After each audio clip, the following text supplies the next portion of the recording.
Et donc, on va commencer par le tout début, tout simplement, de l'histoire. Et il me semble que c'est le producteur, un producteur un peu fou qui est venu vers vous pour amorcer cette belle aventure.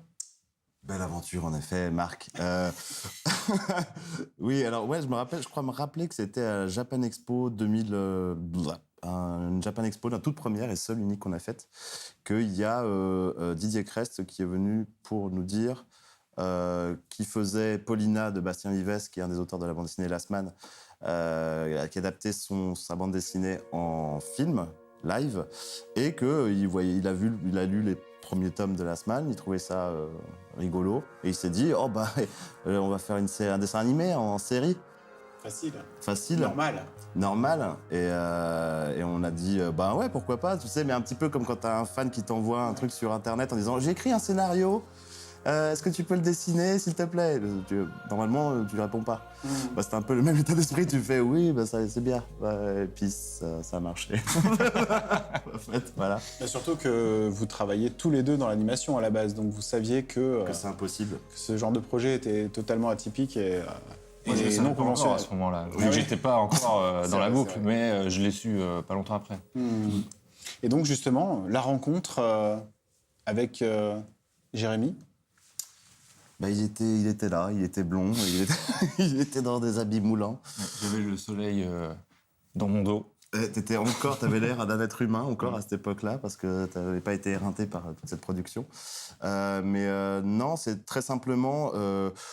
comme c'était un petit peu open bar, dans notre tête, on se disait ça se fera pas, donc autant y aller à fond. On nous a demandé qui est-ce que vous voudriez avoir comme réal, un cadeau, la liste du Père Noël. Et en France, clairement, il y avait que cette personne, voilà. Tous les autres sont mauvais. C'est pas vrai, il y en a plein d'autres. Hein. Non. Tous les autres sont des gros mauvais. non, parce qu'on avait vu surtout ces clips, et puis notamment, bien sûr, Die Fantasy, qui correspondaient, nous semblait-il, complètement à ce qu'on voudrait faire. Je parle plus du tout français. Donc vous avez choisi le réal de votre série sur un ou deux clips, quoi. Bravo, quand même. Et du coup, l'incursion de France Télé, vous avez commencé à travailler un petit peu sur la série avant de rencontrer Jérémy, ou comment ça s'est passé au niveau de la timeline? Alors, si je me souviens bien ce que m'a dit Didier, je ne sais plus si on a prononcé son nom, Didier Crest. Didier Crest. Très bien. C'est que... donc oui, il avait cette envie de faire une adaptation de Last Man en dessin animé. Il en a parlé à Pierre Siracusa de France Télévisions en se demandant si ça pouvait l'intéresser. En y croyant moyennement, parce qu'il savait quand même que c'était, après discussion avec vous, je crois surtout, qu'il y avait ce risque de potentiellement devoir alléger le contenu pour le rendre plus regardable par des enfants. Mais dans ces cas-là, forcément, c'était plus du tout la même personnalité qu'aurait eu la série par rapport à la bande dessinée. Et donc, quel est l'intérêt d'adapter ça si c'est pour en faire un truc qui est complètement... Édulcoré, exactement, merci. Et bref, il en parle malgré tout à Pierre Siracusa, qui lui dit « Écoute, tu sais quoi, ça tombe bien, parce qu'en fait, en ce moment même, je travaille au corps pour créer une case dédiée à l'animation adulte et adolescente sur France 4. Donc, ça a l'air super. Trouve-moi un réalisateur et un studio d'animation. On en reparle et... voilà. Et donc du coup, on en revient là-dessus. Ils m'ont contacté, on s'est rencontrés. On ne sait plus, tout à fait. Sachant qu'on peut le dire que Pierre Siracusa, qui était donc directeur des programmes à l'époque de France 4, depuis il est passé directeur des programmes jeunesse France Télé, est un amateur d'animation. Oui. C'est lui notamment qui avait beaucoup aidé à la production d'Oban Star Racers déjà à l'époque, qui était une des premières séries feuilletonnantes, métissées, influencées par plein de choses, dont l'influence nippone. Et donc c'était une bonne chance d'avoir quand même lui et l'appel à projet France 4. C'était un peu genre toutes les planètes étaient alignées. Sur le papier, c'était... C'est la petite fenêtre tout à Voilà. coup qu'on attendait, qui était vraiment l'Arlésienne quand on est en école d'animation, où on est en train de se dire bon, on aimerait travailler. Enfin, je pense que c'était pareil pour toi. Tu aurais bien aimé travailler non pas sur des Disney, non pas sur des longs métrages DreamWorks, mais plutôt de faire une série à la japonaise comme on a grandi avec. Et on s'est on a tous fantasmé ce truc de dire bon, on va faire une série ado-adulte comme on la regardait. Et pas pour les enfants en fait, voilà. Ouais, enfin c'est pas forcément que japonais parce que moi mais je te rejoins, hein, je suis d'accord. C'est-à-dire que c'est de faire des dessins animés qu'on aurait envie de regarder nous-mêmes. On aurait faire ce qu'on aime regarder, ouais, tout simplement.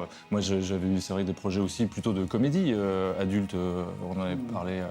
Ici, sur de Sox, etc., des trucs plus South Parkiens, enfin voilà, des choses un peu plus à l'américaine pour le coup, mais bref, de toute façon, même ça, c'était pas possible, donc jusqu'à présent, donc voilà. Oui, de toute façon, tant que tu fais pas du jeune adulte en animation en France, tu peux pas aller piocher dans tout ce qu'on aime, c'est-à-dire les comédies à l'américaine plutôt jeune adulte, les films d'action, l'animation japonaise qui se permet tout, donc c'est sûr que c'est... Ah, tu peux piocher dans Mimi Cracra, et puis c'est tout. Et justement, en parlant de piocher dans des choses que vous vouliez ou pas. C'était quoi, entre les auteurs de la BD et l'équipe qui était en train de se constituer pour la série d'animation, qu'est-ce que vous vouliez faire et ne pas faire, justement vous êtes mis assez vite d'accord sur ce que la semaine allait être ? En fait, oui, et c'est ça qui a fait que du coup, ça a plutôt bien collé. C'est que nous, Jérémy, de son côté, et on ne le savait pas forcément, enfin, on ne le savait pas d'ailleurs du tout, c'est que ne voulait pas faire une adaptation bête et méchante, tome 1, tome 2, tome 3, à la japonaise, classique. Et nous, on ne voulait pas faire ça non plus. C'est-à-dire qu'on voulait profiter d'un médium différent pour élargir l'univers et raconter des choses qu'on ne peut pas raconter dans la BD. Et je me rappelle, c'était un petit peu... je me rappelle plus comment ça s'est fait, mais c'était un peu du genre... en tout cas, moi, si c'est pour adapter la BD, c'est non. Et du coup, on me fait justement puisque, voilà, c'est justement ce qu'on ne veut pas que tu fasses. Ça, c'est ça. Et voilà, donc ça partait plutôt d'un bon pied, quoi. Oui, complètement.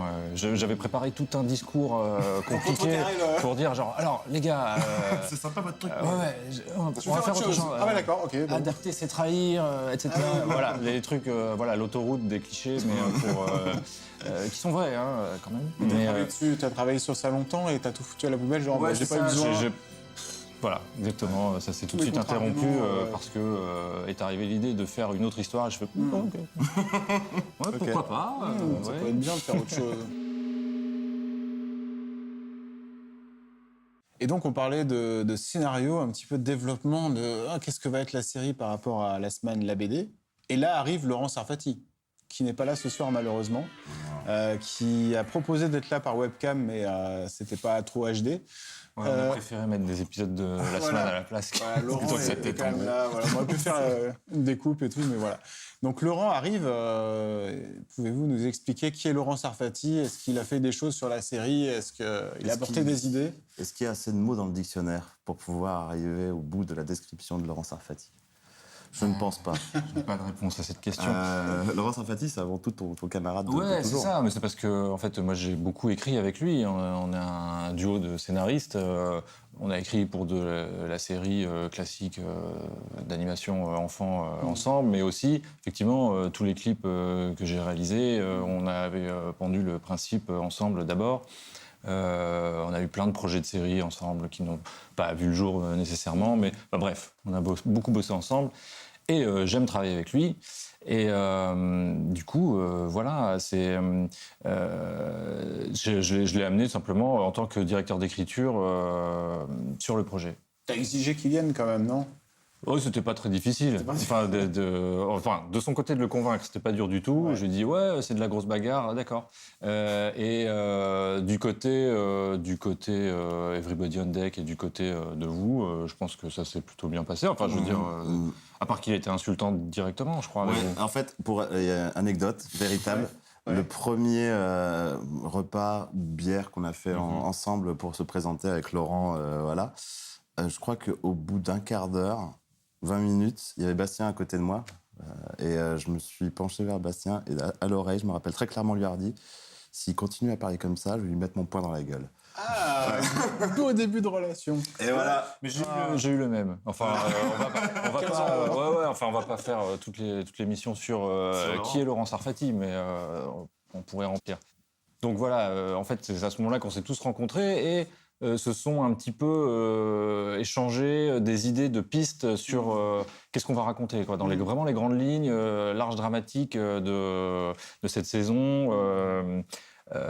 Qu'est-ce qu'elle raconte ? Enfin, c'est quoi effectivement l'élan, l'action générale ? Et voilà, donc il y a eu plusieurs pistes qui avaient été proposées. De Bastien, je me souviens, une idée de Richard qui voyage d'île en île, de dimension en dimension. Comme dans Dragon Ball GT. Ah non, c'est pas ça. Ouais, ou en fait c'était c'est un truc un petit peu initiatique, Oui, voilà, un peu gullivérien, on va dire, mais le problème c'est que l'idée c'était genre un monde par épisode, donc ça veut dire créer un monde pour chaque épisode. C'est cher. Or on n'avait pas encore le budget de la série, mais on s'imaginait qu'on n'aurait pas un budget pharaonique et il valait mieux partir sur quelque chose avec une unité de lieu et que disons une forme de renouveau par épisode soit amené par des personnages plutôt que par des personnages et des décors. Voilà, changer l'environnement, les décors, les couleurs aussi, les directions artistiques, trouver des nouvelles ambiances. Comme on savait qu'on faisait une préquelle, qu'on allait avoir Richard comme personnage principal, on s'est dit bon bah il vient d'où Richard, Paxtown, tout va se passer à Paxtown, hein, c'est ça. Donc vous aviez quand même de toute façon l'idée de faire un préquel dans tous les cas. Ouais, c'est arrivé très vite, ouais. D'accord. Ouais. Ok. Ouais. Et Je crois que c'est la première idée qui est venue en fait. Et puis après on s'est dit bon, ok, on fait ça. Et puis maintenant qu'est-ce qu'on fait, qu'est-ce qu'on raconte dans cette C'était la plus évidente, ouais. Et pour revenir sur Laurent Sarfati, après ça s'est bien passé effectivement. Ça, tu lui as pas mis ton point sur la guerre. Non, en fait il est très bien. C'est vrai qu'on n'a pas conclu là-dessus. Oui, on est resté sur. C'est possible que parce que vu qu'il a un ego absolument surdimensionné, il va regarder les bonus. Oui, mais il aurait ri et puis c'est tout. C'est vrai. Ouais, enfin bref. Parce que le rire de Laurent Sarfati, c'est un truc, voilà. C'est particulier, singulier, ouais. Ouais, et c'est un personnage, enfin une personne, je veux dire, qui a aussi un background assez atypique, parce il était chroniqueur jeux vidéo, je crois, dans Testeur, journaliste. Testeur journaliste dans Joystick. Ouais, c'est ça. Dans les années 70-80. Ouais, avant l'existence des jeux vidéo. Avant Internet. Oui, un petit détail pour les jeunes qui nous regardent, hein, sans doute. Avant, on n'allait pas sur des sites Internet ou sur Twitter pour savoir comment étaient les jeux vidéo. On achetait ce qu'on appelait un magazine. C'est comme un iPad, mais en papier. Et tu tournes les pages et dedans, il y avait des mecs qui étaient payés pour dire... C'est comme une BD C'est comme une BD, un peu, ouais. D'accord. Et ça existe toujours, d'ailleurs. Hein. N'hésitez pas à aller en kiosque et autres magasins de journaux. C'est une belle digression. Ouais. La presse spécialisée a besoin de vous. C'était quoi le pseudo de Laurent ? Juste pour les gens qui disaient. Monsieur Pomme de Terre. Monsieur Pomme de Terre. Ouais. Et c'est là qu'il a rencontré d'ailleurs Monsieur Poulpe. Ouais. Parce qu'il était lecteur de joystick et il lui envoyait des lettres de fans. D'accord. C'est ce qu'il m'a raconté. Ça se trouve, c'est complètement faux. Non, c'est vrai. Okay. Et donc maintenant, je vais vous demander de nous expliquer un petit peu comment vous avez développé les grands axes et les grands enjeux du scénario de la série et quels ont été les apports des auteurs de la BD donc sur ce développement. Pour être tout à fait honnête, j'étais sous tout le temps à l'époque, donc je m'en rappelle pas. Donc c'est Jérémy qui s'en rappelle. Ouais. Okay. Moi, je m'en souviens. Je me souviens que donc après avoir décidé de ce contexte général de Paxtown comme lieu récurrent, j'entends. On s'est réunis, dans mon souvenir, il y avait surtout Laurent, toi, Yves, je ne sais pas si je dois t'appeler Yves ou Balak, peu importe, on continue, et Laurent donc et moi. Alors qu'on cherchait donc, dans plein de directions, il me semble que c'est Laurent qui s'est tourné vers toi et qui t'a demandé qu'est-ce que tu penses de Supernatural ? Et tu lui as répondu ah ouais, je trouve ça c'est une super série, ça me fait bien marrer. Je me rappelle, ça y est, un petit peu. Effectivement, je pense que c'est moi qui était à fond Supernatural à l'époque, et effectivement qui ai mis ça sur le tapis Supernatural. En fait, je crois que j'ai dit grosso modo pour l'esprit de ce que j'aimais au niveau de l'écriture, c'était Supernatural, Buffy. Et c'est tout.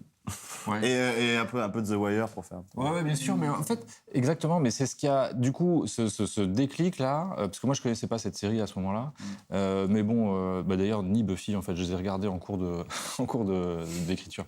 C'est en parlant de ces séries-là qu'on s'est trouvé une sorte de structure, parce que c'est vraiment ce que Laurent cherchait.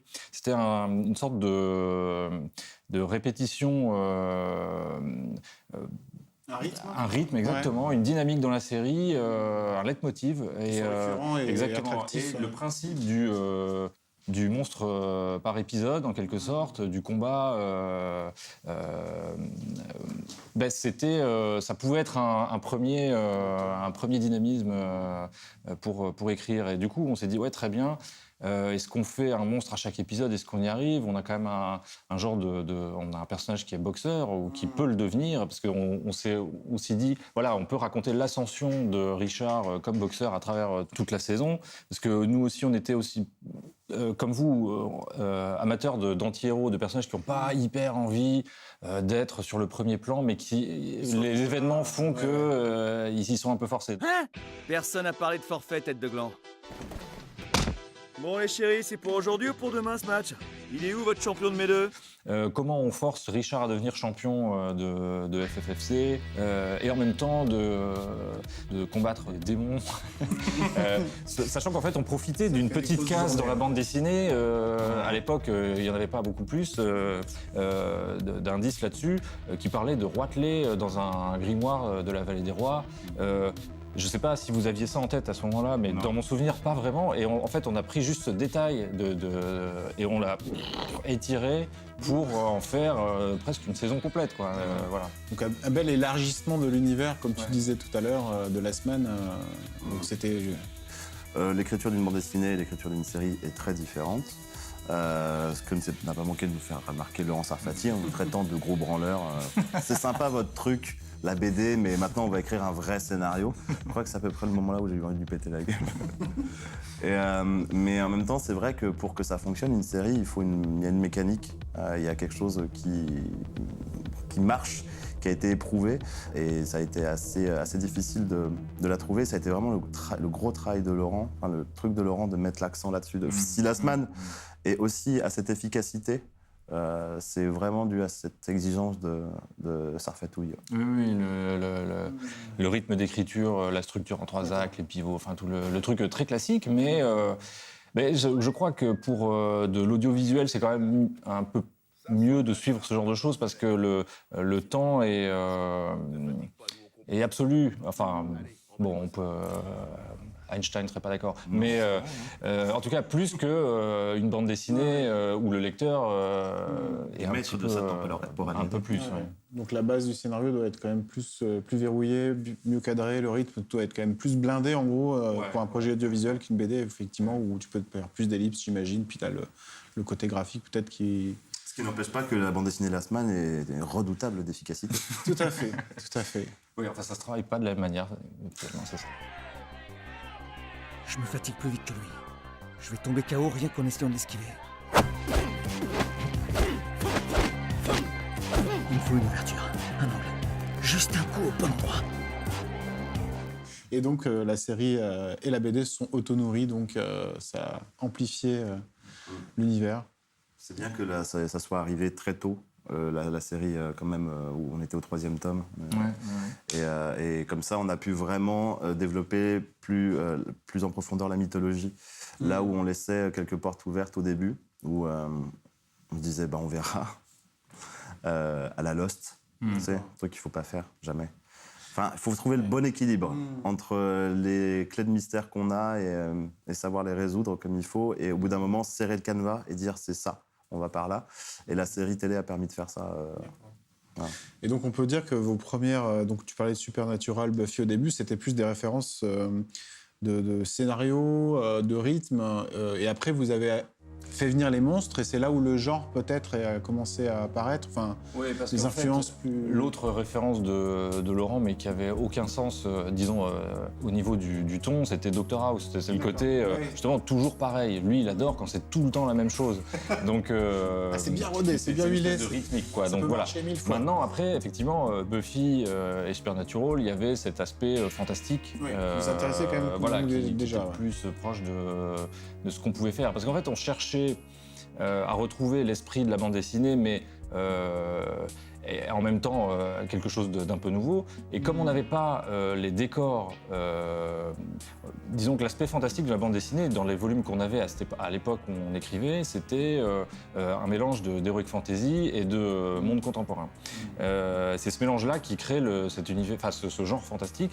Nous, on n'avait pas deux mondes, on n'en avait qu'un. Et un monde qui est proche du nôtre, qui est contemporain, une sorte de métropolis, puisque c'est une ville occidentale imaginaire. Et donc, il fallait faire venir du fantastique pour retrouver un petit peu de cet équilibre et de ce souffle qu'il y avait déjà dans la bande dessinée. Et donc c'était forcément par personnage. Et donc qu'est-ce que c'est que des personnages fantastiques? Ça va être des trucs un peu effectivement de monstres, de surnaturels, des choses comme ça. D'où est arrivée l'idée, finalement assez logiquement, de monstres. Et puis finalement aussi l'arrivée de Siri, c'est-à-dire que dans l'équilibre de la bande dessinée, Laurent identifiait le duo Richard-Adriane. Et donc on voulait retrouver un petit peu ce genre de duo, mais voilà, alors avec un autre personnage que Adriane, puisqu'il n'était pas né à cette époque, dans la série il n'est pas né. Voilà. Donc là, vous aviez donc mis en place un petit peu la structure, les enjeux de la série. Et une des premières grosses réalisations, entre guillemets, donc sur ce projet Last Man, a été de faire l'animatique de l'épisode 1. De faire le pilote. Le pilote. Donc c'est un épisode 1 en version storyboard animé qui sert à la fois de pilote. Est-ce que vous pouvez nous parler un petit peu donc, de ce pilote? Comment s'est passée la production? Là, ça a été écrit on l'a écrit à 3, hein, ce premier épisode, avec Yves, Laurent et moi. Donc ouais, c'est vrai qu'on avait une idée très générale de l'histoire, mais bon, on savait pas encore quel personnage ça allait inclure précisément, quelles actions, etc. Et on était vraiment au tout début du chemin. Donc on a laissé beaucoup de portes ouvertes, on a fait exprès de faire quelque chose qui pouvait mener à presque n'importe quoi derrière. Bien que pendant la production, plus tard, on aura retouché un petit peu ce premier épisode pour des raisons de... finalement, cette piste, elle sert à rien, on la vire, et puis ça, on va changer tel détail dans le décor. Ça coûte trop cher. Voilà. Non, pas tellement. On avait déjà pris ça en compte dès le départ. Non, mais en fait, tout ça, ce pilote, tout ça, c'était parce qu'en plus, on faisait partie d'une compétition chez France Télévisions, parce qu'ils aimaient le projet, mais ils voulaient en voir un peu plus. Est-ce qu'on était capable d'aller au bout de nos ambitions, etc. Parce qu'ils savaient que c'était un petit budget, ils voyaient le niveau d'exigence de dessin. De toute façon, dès qu'on passe en réaliste, très vite on se rend compte si le dessin il tient la route ou s'il se casse la gueule, parce qu'on a plus de référents dans la réalité pour voir si... Voilà, même quelqu'un qui dessine pas voit un dessin réaliste raté. Des repères inconscients qui font que tu vois si c'est exactement. beau ou pas. Au-delà règne la froide nuit. Gare à celui qui trop loin flâne du souffle chaud de Reine Iguane. Voilà, donc on s'est lancé là-dedans complètement et sans... Avec encore l'idée d'ailleurs que ça se ferait pas. Ah oui, il y avait une chance, mais en même temps aussi une malchance pour que ça se fasse pas. C'était 50-50. En plus, tout était basé sur cet appel à projet. Il n'y avait pas d'autres partenaires, d'autres chaînes. Tout s'est fait via cette fenêtre et qui était un concours du coup. Non, on s'est dit que si on gagnait cet appel à projet, potentiellement, ça pouvait faire venir d'autres investisseurs. Enfin voilà. Après, c'est la première pièce et du coup, ça a influencé l'écriture du pilote dans le sens où il y avait encore cet esprit. Ça marche, on sera pas pris. Donc être réaliste et en même temps. Ouais, sur le pilote, non, je pense qu'on y a été à 100%. C'est-à-dire qu'on s'est dit on met tout. Tu montes pas l'air, toi! Ben ouais, on sait jamais. D'ailleurs, je veux dire, sur le pilote, il n'y a même pas besoin de le préciser. Je crois que tous les épisodes, ça a été on y va et puis c'est tout, quoi. Ouais, mais sur le pilote particulièrement, parce qu'après, donc ça nous a, enfin, en se disant avec l'énergie je me rappelle du côté intransigeant, c'est-à-dire qu'on met ça, on met ça, on met ça. Il y a des gros mots, ça tape, machin. Cahier des charges, tous les ingrédients, quoi. Il y a des pouvoirs magiques, il y a des trucs, il y a de la mort, il y a du drama et tout ça. Et si jamais ils nous disent ah ben non on peut pas, ou alors il faut changer ça, c'est bah écoutez tant pis, puis au revoir quoi. Au moins on aura mis tout ce qu'on voulait mettre et sans vraiment compromis, tu sais, un peu à la punk. Ouais. Après on va laisser. Ouais. Et en fait, bah, encore une fois, on a été surpris à chaque fois de dire les mecs ils font bah ok cool, Ça passe, c'est super. Prochain niveau, prochain level. Même quand il dit enculé de fils de pute. Oui. D'accord. Bon. Ça va biper, ça. Mais t'es con, c'est ça? Je te trouve un job pépère et le premier soir, tu te fais virer en défonçant la gueule du patron en prime! Et donc, vous avez remporté l'appel à projet. Ouais. Et ce qui a donc... là, on va parler d'écriture maintenant. Ça a donc déclenché un petit peu la machine et écriture des autres épisodes. Ça a déclenché la machine à écrire. À écrire. Parce que c'est quand même le scénario le plus important. Et donc là, au stade de l'animatique, on disait que vous étiez juste tous les trois. Et donc, vous avez commencé à recruter une équipe. Est-ce que vous pouvez nous parler un petit peu de cette période? D'ailleurs, je crois que c'était en deux périodes. C'est juste après effectivement, juste après le feu vert de ce lancement de production. Oui, là, on cherchait d'autres scénaristes, parce qu'il y avait 26 épisodes à écrire en un temps un peu limité, malgré tout. On a eu quoi, 6-8 mois, un truc comme ça. On a constitué... Laurent a constitué plutôt, puisque c'était le chef d'écriture, une équipe de 6-7, ça dépend des périodes. Il y a une deuxième période où on était 7, la première on était 6, pour faire des duos de scénaristes par épisode. En tout, finalement, on a eu toi, Laurie Rovelli, Léonie de Ruder, Guillaume Motalan, Mathieu Choquet et moi, et c'est... J'ai dit tout le monde, je crois. Et Laurent, évidemment. Et Laurent, bien sûr, oui. Et dans un premier temps, l'idée, c'était on se réunissait tous et on a un peu expliqué quel était le principe général. Et on balançait des milliers d'idées et en essayant de cadrer un peu les épisodes, de structurer, de rassembler des idées fortes par épisode, thématiques, vraiment sous forme hyper concentrée à base de post-it collés sur un mur. Comme dans les making-of. Enfin, on est dans un making-of, mais avec des tableaux et des post-it et des grosses réunions à l'américaine aussi, je crois. C'est ça. Ouais. Et on avait l'avantage qu'on a retrouvé à chaque poste, d'ailleurs, de la série.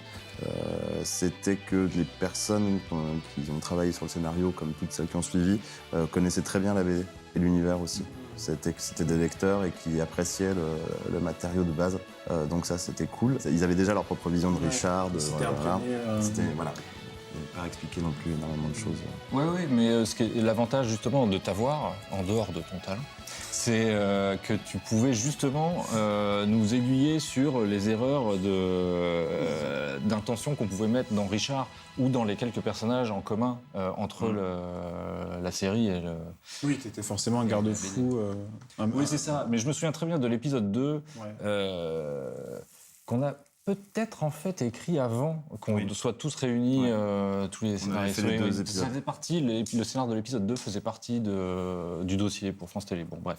Je me souviens qu'on faisait que Richard tuait un personnage, il tuait Bernard avec sa grenade. Et ça posait un problème à Yves parce que pour lui, la psychologie de Richard fait qu'il ne va pas tuer volontairement quelqu'un. Et ça, on ne l'avait pas encore bien compris. On s'était un peu marré à faire ça comme ça. Enfin bref. Et voilà, du coup, ça s'est transformé en un accident dans l'épisode. Un peu involontaire. Voilà, pauvre con toi-même. Hein, si tu me lâches maintenant, on saute tous les deux. Hein, c'est qui, pauvre con?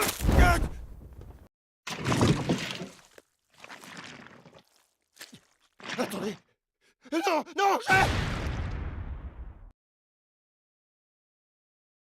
Et voilà, donc Yves était là aussi pour justement garantir une cohérence psychologique des personnages. Et puis en même temps, c'est Richard jeune, donc c'est vrai c'est pas forcément évident de savoir comment il était un peu plus jeune. Les gens ne changent pas tellement, je crois. Oui, surtout Richard. Surtout Richard, ça va, il est assez... Ouais. Mais c'était... et du coup, on était à quelle période là? On était mi-2014 l'animatique, c'était début 2014? Je sais plus. Moi, à chaque fois, je compte, ouais, c'était il y a 3 ans. Mais je crois que je vais dire ça pendant longtemps. Et du coup, au bout d'un moment, ça sera plus vrai du tout. Vous avez fini la série 3 ans après l'avoir entamée, c'est ça? Ouais, je crois. Moi, Donc, vous avez dû commencer- entre la première rencontre, ok, on y va, et décembre dernier. D'accord, donc vous vous êtes rencontrés, vous avez dit ok, fin 2013, donc si mes calculs sont bons. Ouais. Voilà, Dire donc ça. là, j'imagine que l'écriture, c'était en 2014, donc pour l'écriture des 26 épisodes. Ça doit être un truc dans le genre. Ouais. C'est important, c'est pour que les gens après ils fassent des fiches Wikipédia. Non, mais c'est vrai, finalement, c'est important que les gens se rendent compte un petit peu du temps qu'on met pour faire de l'animation. Hein. C'est toujours un coup. Beaucoup. Souvent plus qu'en live, en prise de vue réelle, comme on dit. Ouais. Il y a une règle d'or, c'est que c'est toujours beaucoup plus compliqué quoi qu'il arrive que ce que tu penses. Même quand tu te dis putain ça va être compliqué, c'est toujours plus compliqué. Ouais. Toujours. Et au niveau du budget, à ce moment-là, vous aviez remporté l'appel à projet avec France 4, mais que France 4 restait le seul financeur. Donc vous saviez que vous étiez toujours en budget très limité. Ouais, à ce moment, on y était toujours. Et de toute manière, en fait, je me disais, autant limiter l'animation autant qu'on peut dans le scénario, parce que de toute manière, le nombre de personnages, d'éléments par épisode, parce que de toute façon, au pire, si on a plus, juste on rajoutera des dessins, ça sera un peu plus animé, et puis c'est tout, ça aura l'air riche. Et moi, j'aime bien aussi qu'un univers soit un peu contenu quand même. Quand c'est complètement... Money shot tout le temps, c'est fatigant. Ça part, Puis c'est une bonne contrainte, j'imagine, de se mettre des contraintes pour limiter, pour aller à l'essentiel, etc. Et du coup, il y a un fameux chiffre qui revient souvent, je crois, en interview, c'est le 70-30. Ouais. C'est ça? C'était en gros... Alors ça, c'est plutôt... je pense que ce chiffre-là, il intervient à partir du storyboard. C'était 70% d'animation très très limitée, personnages fixes, lip sync, c'est-à-dire les mouvements de bouche labiale, où je tourne la tête un petit peu, etc. Ce genre de choses, ok, ça c'est dans les 70%. Après 30%, c'était grosse bagarre.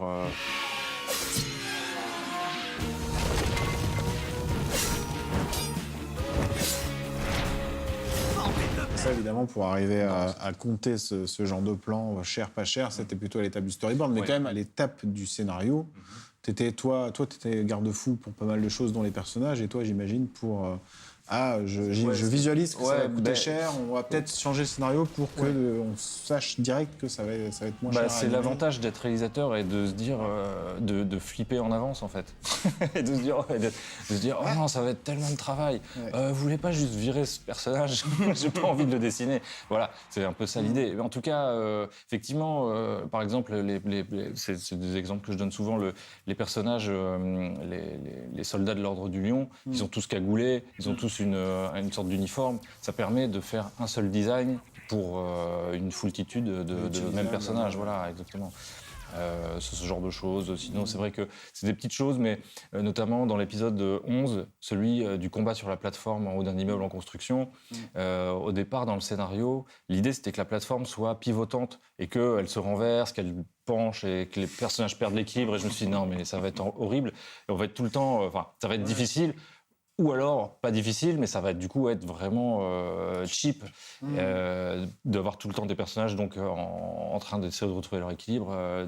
Je suis venu avec l'idée que non, ça va être on va être plus comme dans Tron ou Disque sur Amiga, pour ceux qui se rappellent, d'avoir des cases qui disparaissent, qui tombent et qui font tomber les personnages qui étaient malheureusement posés dessus. Ah, j'ai oublié de leur dire de faire attention quand ça clignote.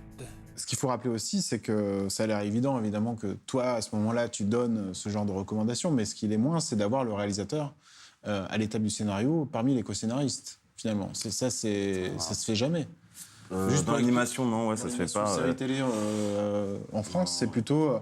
dites-moi si je me trompe. Généralement, le scénariste s'en bat complètement les couilles de comment il se démerde après. Voilà.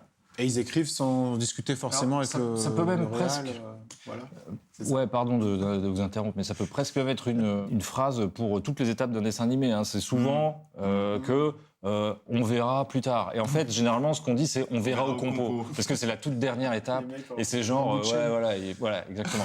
Et sur la semaine, on a essayé de faire absolument le contraire. En tout cas, à chaque fois, de se dire, voilà, on passe le plat, mais c'est un beau petit plat, bien préparé, au suivant. Voilà, et pas... Avec bienveillance tiens, et... truc, Le compo, c'est le compositing, donc c'est les gens qui peaufinent l'image à la fin, c'est ça, qui rajoutent les lumières, comment dire qui rehaussent un Ils petit rendent ça peu. joli Ouais. et ils sauvent généralement les meubles.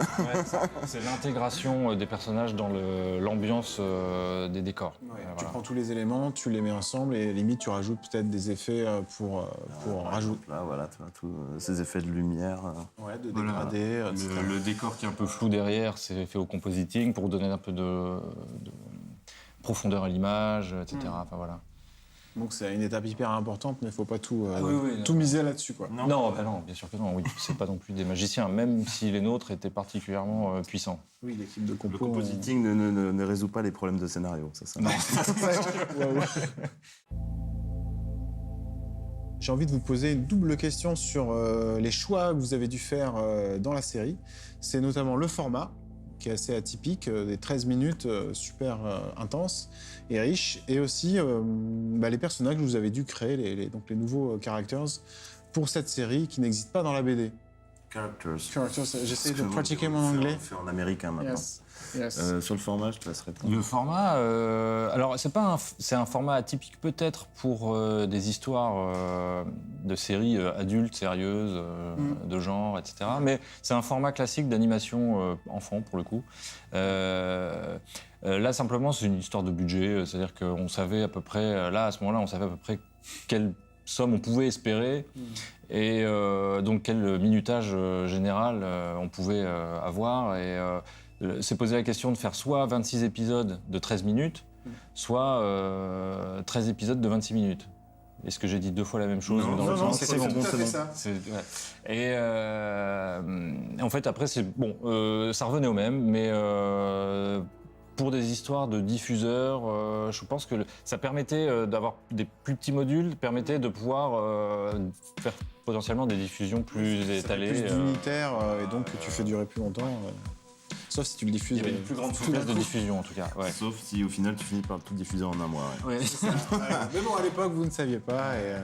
Et en même temps, binge-watcher, c'est pas mal. Donc la semaine. Les gens font ça maintenant. Voilà, c'est ça. Et donc le format, c'était ça. Vous avez choisi donc avoir plus d'unitaires. Cela dit, si on regarde un peu, il y a beaucoup d'épisodes qui fonctionnent par paire. Oui. Si bien que, parce qu'on se disait, en même temps, ça fait au cas où ils seraient diffusés ensemble. Ça se répond, c'est bon. Effectivement, il y avait comme ça un truc. Donc c'est presque des 26 minutes au final. Enfin, voilà. Très bien. Et donc sur tous ces nouveaux personnages qui ont dû être créés, comment vous avez géré ça? Parce qu'il y en a beaucoup. Il y avait la question, effectivement, si on regarde les faits, il y a Richard, Tommy Katana, Milo Zotis et Duke Diamond, qui sont vraiment les personnages qui sont dans la BD, qu'on retrouve plus jeunes dans la série. Le présentateur. Et Carly Jace aussi, les présentateurs, oui, bien sûr, qui sont les présentateurs de la FFFC, les éternels. Thierry Roland, Jean-Michel Larquet, qui sont restés. Jamais.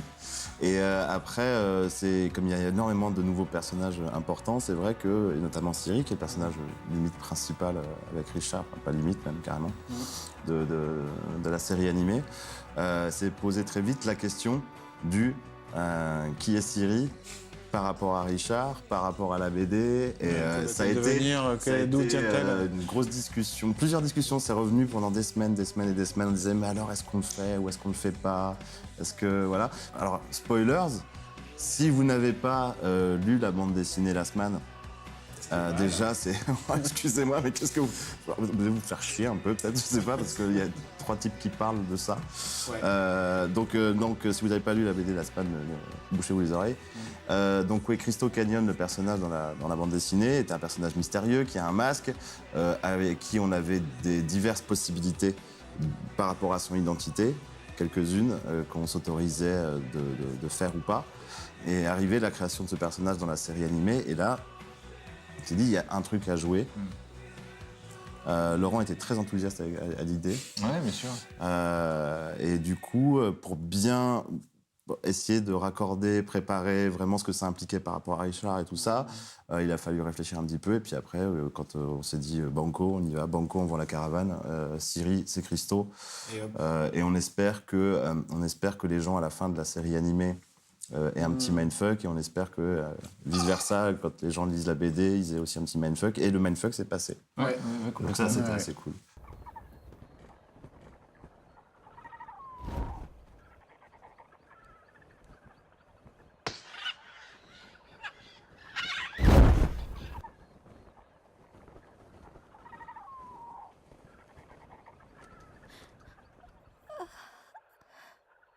Du coup, l'identité de Christo, comme tu disais, vous aviez plusieurs options. Du coup, vous l'avez peut-être... elle a été révélée plutôt que prévu dans l'histoire de la semaine. Vous avez prévu peut-être de révéler l'identité de Christo plus tard dans la BD ou... Honnêtement, S'il n'y avait pas eu le dessin animé du tout. S'il n'y avait avait pas eu le dessin peut-être animé. laissé son identité encore secrète pendant longtemps. Ça aurait pu être... Même jamais révélé aussi, Si, quand Si, même, quand mais bon, ça aurait pas eu la même implication émotionnelle par rapport à Richard et par rapport à la trame globale.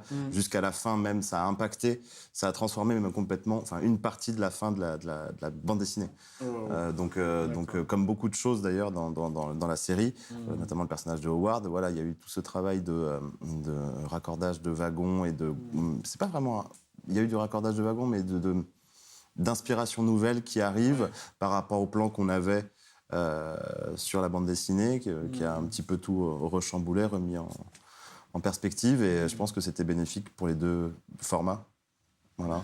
Et justement, tu parlais d'implication émotionnelle. Qu'est-ce que ça fait de travailler sur un personnage comme Siri pour vous? Parce que c'est peut-être un des persos sur lesquels vous avez le plus effectivement débattu. Enfin, ça doit être un personnage à part, on imagine. C'est celui qui raccorde la BD et la série que vous avez dû développer. C'est spécial parce qu'en fait, au départ, on n'en était pas encore sûr. Hein. Donc, en cours de route, voilà. Et je me souviens qu'il y avait des insistances de Laurent. Moi, je sais que j'étais plutôt favorable aussi. Donc, j'étais là, alors, qu'est-ce qu'on fait? Vous êtes OK dans la BD pour dire que c'est Christo ou pas et tout? Mais ça n'aurait pas été Christo, on aurait fait pareil. Je veux dire, il n'y a pas des persos comme ça qu'on a laissé traîner. Enfin, on a essayé à chaque fois de les rendre vivants. Donc, je pense que c'est un bonus. Pour moi, c'est vraiment un bonus, ce truc d'échange et de personnages qu'on ne voit pas venir, etc. Mais sans plus. Enfin, voilà, c'est vraiment... après, le travail sur le personnage était le même. C'est-à-dire que moi, ce qui m'importait, c'était que Siri soit pas une ado insupportable, comme on peut en voir beaucoup dans les films ou les séries, ou trop nunuche, ou trop adulte. Voilà. Donc, moi, c'était vraiment ça qui me tenait à cœur, c'était de réussir ça, pas de me retrouver dans les compères, avec des scènes de tendresse affreuses entre Depardieu, Pierre Richard et un gamin lambda, fils de je sais pas qui. Voilà. Et vous l'avez bien évité. Merci.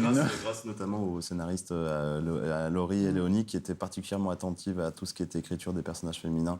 Parce que quand tu es avec une majorité de paires de couilles dans la salle, parfois... Une grosse responsabilité de Parfois, heureusement qu'il y a effectivement des scénaristes qui n'ont pas de... Même si on peut être une femme et avoir des couilles, j'essaie d'être le moins problématique possible. C'est juste au milieu. Oui.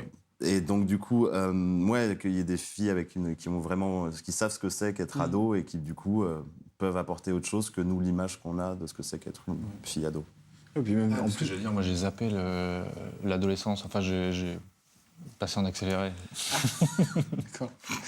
En plus, il y a pas mal de personnages féminins dans la semaine, mais il y en a quand même moins que les personnages masculins. Donc, malheureusement, c'est un peu dû à l'univers... Mafia Urban, Mafia Box, ouais. Alors, je sais que j'ai tenté le coup de faire rentrer des combattantes dans la FFFC, mais on m'a dit, non, les règles sont très strictes, etc. Mais j'ai quand même réussi à en placer un en douce. Et oui, en vous faisant croire que c'était un homme qui s'habillait en femme dans les ostéopathes. Genre en infirmière machin, mais pour moi en fait c'est vraiment une femme et puis c'est tout. C'est bon, il n'y a aucun moyen de le vérifier, c'est juste dans la FFC, dans le tournoi de la Vallée des Rois, il peut y avoir des femmes. Et dans la FFC, non. Ouais, tu vois, pour moi, c'était Victoria. C'est-à-dire que c'est une femme qui s'habille en homme, qui s'habille en femme. dans Last Man. Mais dans Victor Victoria, oui, c'est ça, c'est la même chose. Avec Julien Andrews. Tout à fait, très bon film. Et il y a quand même le coach qui est une femme, heureusement, dans la FFC. Sacré woman. Je sais pas où elle se bat, elle, d'ailleurs, du coup. Mais il y a d'autres ligues, il y a d'autres ligues, Elle a été, mais Elle n'a non. pas pu être championne, du coup, vu que c'est Non, interdit. il y a d'autres. Elle est championne des championne. femmes. Ouais. Alors, j'avoue que bon, ça sera un spin-off. Voilà. La FFFC Il y a des féminine. choses ouais. La FFFC. Richard, je peux te parler? Une seconde. Eh oh, on s'entraîne là! Va t'amuser plus loin, c'est pas une garderie ici.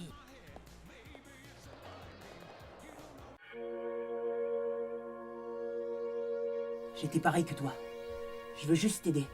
M'aider à quoi? À guérir? Toi aussi, tu te fous de ma gueule?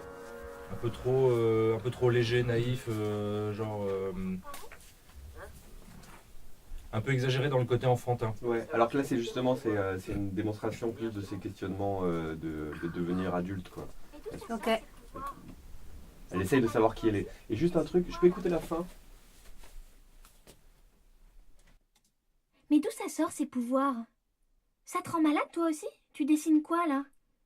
Un monstre abominable. Il s'appelle Corum. Et je vais le tuer.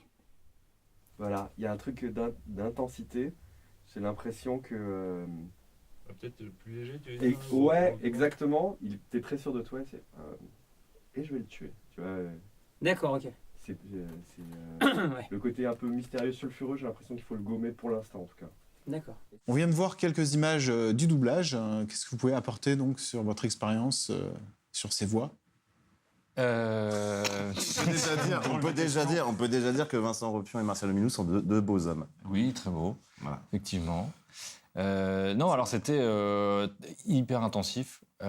C'était fait en 2 fois, 2 séances de 1 semaine, on va dire, chacune. Ça s'est fait en 2 Sans semaines. manger, non? Non, mais si on c'était a. intense. Ouais, non, c'était très intense. C'est-à-dire la toute première partie de la série, enfin de 1 à 13, je crois, et puis ensuite de 14 à 26. Et tout ça s'est fait avant que l'animation ne démarre, pour pouvoir, et même avant certains storyboards, enfin le plus tôt possible, même pendant le storyboard, les storyboarders avaient les voix pour s'inspirer un petit peu du ton des personnages, etc. Quand on fait un enregistrement de voix de comédien avant l'animation, on appelle ça de la création de voix, c'est-à-dire qu'ils n'ont pas d'image quand ils enregistrent. Exactement. Et moi, ça me plaisait parce que je me disais que ça allait pousser à trouver des expressions de personnages plus inattendus, un peu moins, Cliché, comment dire, enfin, oui, icônes, enfin un petit peu moins smiley, tout ça. Enfin, voilà. Singulariser un petit peu chaque voix. Ouais. Ok. Ok les chopinous, je propose qu'on fasse la paix et que vous alliez vous faire voir ailleurs. On fait comme ça alors? Là encore, dans la production animée française en général, les voix se font plutôt après. Il y a les deux. Il y a les deux. Franchement, il y a les deux. C'est une intention du c'est réalisateur. vraiment je dirais peut-être plutôt le réalisateur qui choisit, ou alors éventuellement le producteur, je sais Il n'y a pas. pas vraiment d'impact sur le budget, c'est vraiment plus. Non, justement, on avait étudié les 2 cas de figure et on se disait, bon, il n'y a pas d'avantage économique, c'est pareil, grosso modo. C'est plutôt là une question de choix personnel, artistico-technique, quoi. Ouais. Mais si ça peut inspirer effectivement le travail des storyboards. Je suis pas sûre d'avoir compris. C'est qui pour toi, Richard, exactement? Ah mais oui, merde, il m'en avait parlé. Et à part pour les pantalons, ça va? Il s'en sort? Bah ouais, tu sens que tu changes. Ah, c'est flippant. Bah oui, t'as la sensation de plus savoir qui t'es. Et au niveau du choix des voix, j'ai cru comprendre notamment que Yves avait quelques espérances. Oui, alors Je sais pas, une sorte de liste du Père Noël. Je sais qu'il faut, enfin que c'est pas, faut pas faire du fanboyisme Bien aigu, que il Mais un faut. peu quand même. Mais quand même, quand t'as un peu l'opportunité de faire ta petite liste, encore une fois, au Père Noël, de la même manière qu'on l'a fait avec Jérémy Perrin, là, il y avait quand même le fantasme de dire tiens, Vincent Ropion, oui. Là, je crois que c'était le seul vraiment qui lui tenait à cœur. Nicky Larson. C'était la voix de Nicky Larson, ouais. Et puis en l'occurrence, avec au-delà du côté fanboy, avec Vincent Ropion, avec la voix de Nicky Larson, c'est que ça allait même dans le sens du personnage et du fait que ça soit spoiler, mais bon, ça, si tu regardes les bonus, ou si tu regardes cette soirée sans avoir vu la série, c'est un peu chelou, mais bon, c'est un traître, hein, Howard, et le fait de lui donner une voix qui le rend sympathique, qui tu sais pas pourquoi, même les gens qui se rappellent pas que c'est la voix de Nicky Larson, bon, tu sais, il y a un côté où ils font « Ah, il est smart, ça me fait... » Je suis bien, ça sent le chocolat chaud. Et du coup, il y a ce truc qui ça le rend sympathique et classe. C'était donc là que Dave travaillait en secret. Richard a dit qu'il avait un problème à régler, c'est ça? Oui, depuis qu'il me connaît, il lui arrive que ça, des problèmes. C'est pour ça que papa me cachait, parce que je porte la poisse. Mais non, ton père voulait te protéger. Tu as vu de quoi Rizel et l'Ordre du Lion sont capables. Et du coup, après, quand il fait sa fils de puterie, c'est encore plus violent. Il fait beaucoup de votre documentaire et depuis que j'ai vu Last Man, je n'entends plus les documentaires de la même façon à chaque fois, parce qu'il en fait quand même beaucoup. Il dit enfoiré. Pour moi, avant, c'était c'est Nicky Larson qui fait les documentaires. Non, maintenant, c'est Howard. Et du coup, les documentaires se finissent différemment, à l'avance dans ma tête. Et effectivement, comme le disait Yves, le fait de donner la voix d'un héros, on va dire classique, à Howard rendait d'autant plus,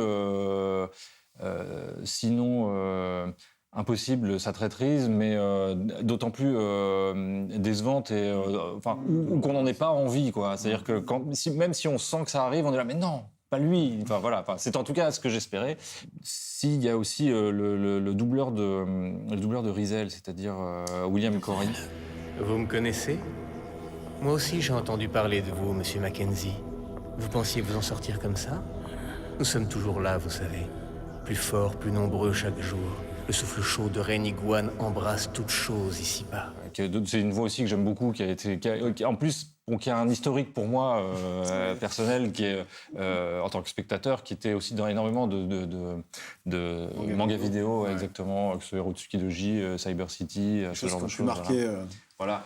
Notre génération. Exactement, et aussi qui dirige le plateau de South Park. Donc voilà, pour moi, il représentait une sorte de super grand écart de l'animation adulte, et je trouvais ça vraiment génial qu'il soit là. Ouais. C'est moi qui pose les questions.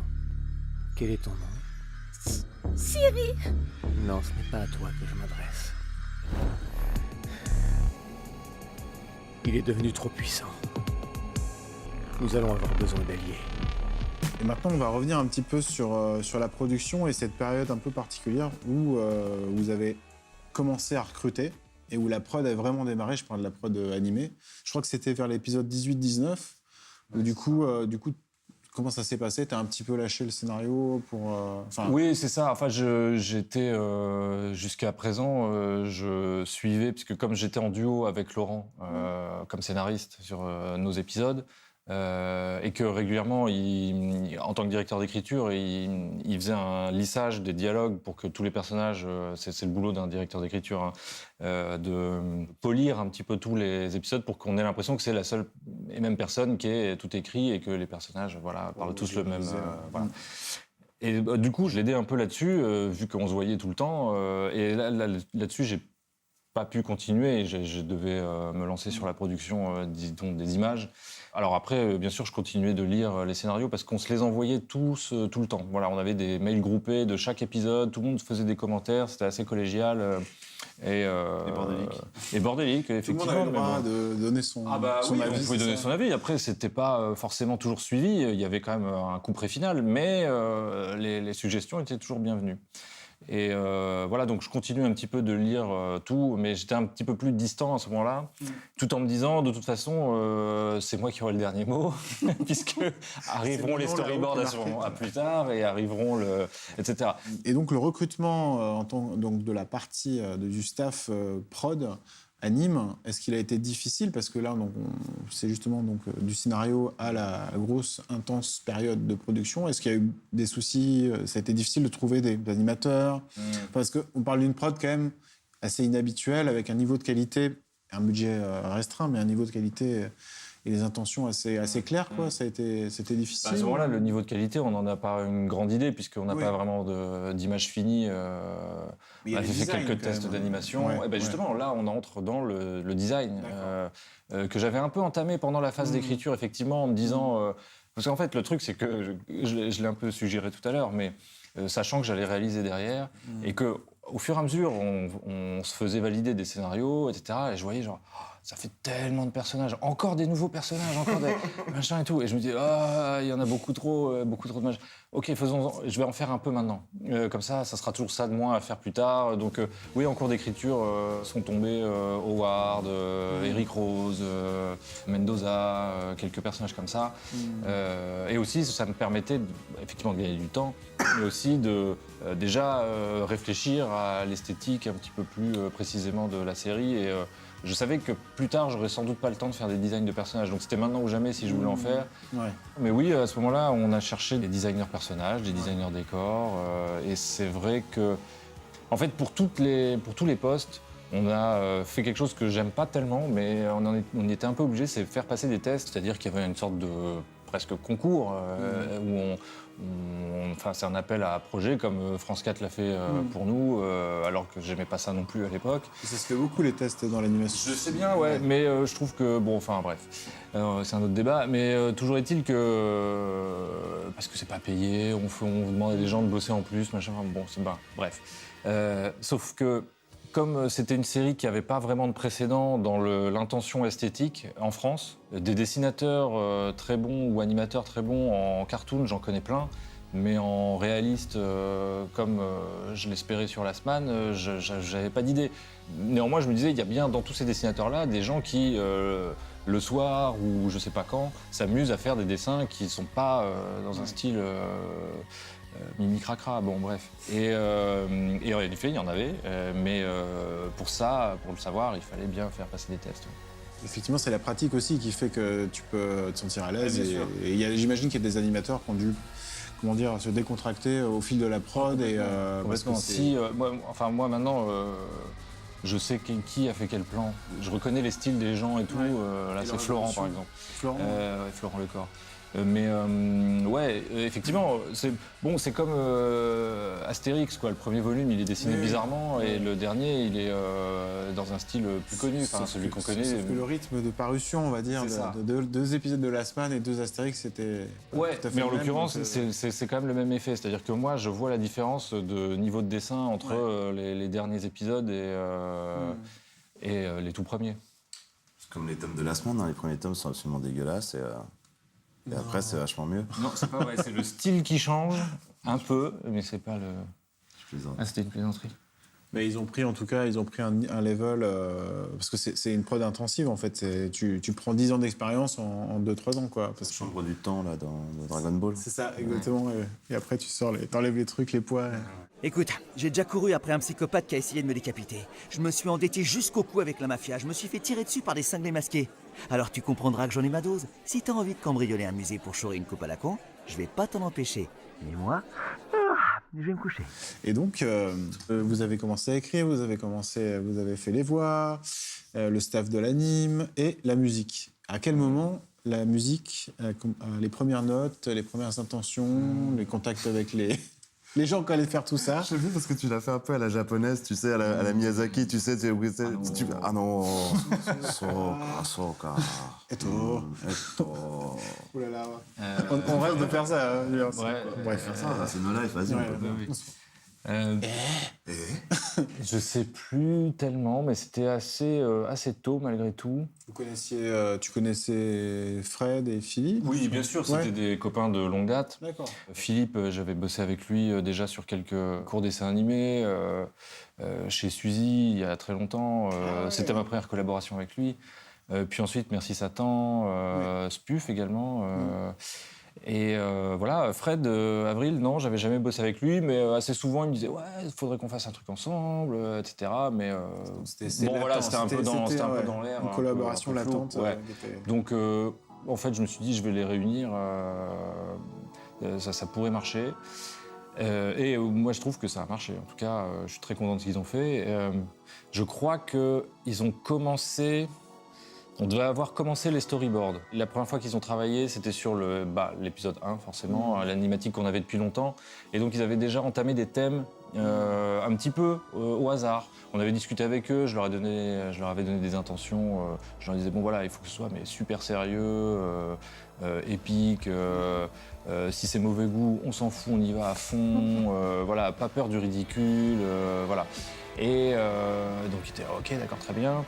Et je les avais lancés au départ peut-être sur un truc plus... on va faire des thèmes et après au montage on coupera dedans et comme ça vous ne ferez pas des heures et des heures de musique pour des histoires de budget à l'image. Ouais. Ce qui s'est avéré pas se passer, ils ont finalement fait de la musique à l'image. Bon. Mais du coup, dans un premier temps, on avait établi des listes de thèmes, genre la liste, le thème de l'Ordre du Lion, le thème de la bagarre dans la rue, le thème de la bagarre contre les monstres, le thème de voilà. Ouais, c'est-à-dire qu'après il fallait avoir des sortes de niveaux de puissance et en se disant voilà ce qui est plutôt d'ordre mystique, ça va être un genre d'orchestral bizarre. Ce qui va être... Allez, démerde-toi. Non, mais... c'est déjà... Ouais, c'est-à-dire qu'en fait, c'était plutôt... Parce que maintenant, c'est avec le recul que je dis ça, mais à l'époque, on disait orchestral plutôt, tout court. Simplement, après, ils ont rajouté des bizarreries. Donc maintenant, j'essaye de... En disant ça, que le spectateur fasse... Je vois de quoi il parle. C'est genre le thème des roitelets, des trucs comme ça.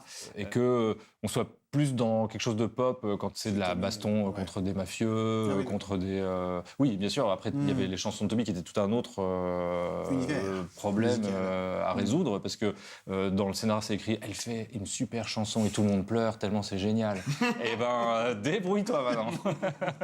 Et voilà, donc c'est pas facile. Et ça, c'était un des tout premiers trucs aussi qu'ils ont dû faire, parce que on en avait besoin pour le montage. Au moment des storyboards, des animatiques. Ouais. Voilà. Ils ont quand même bien réussi à relever ces différents défis de musique, effectivement, d'idol, presque, jusqu'aux musiques médiévalo, orchestralo, bizarre. Mon désespoir. Je sais qui tu es.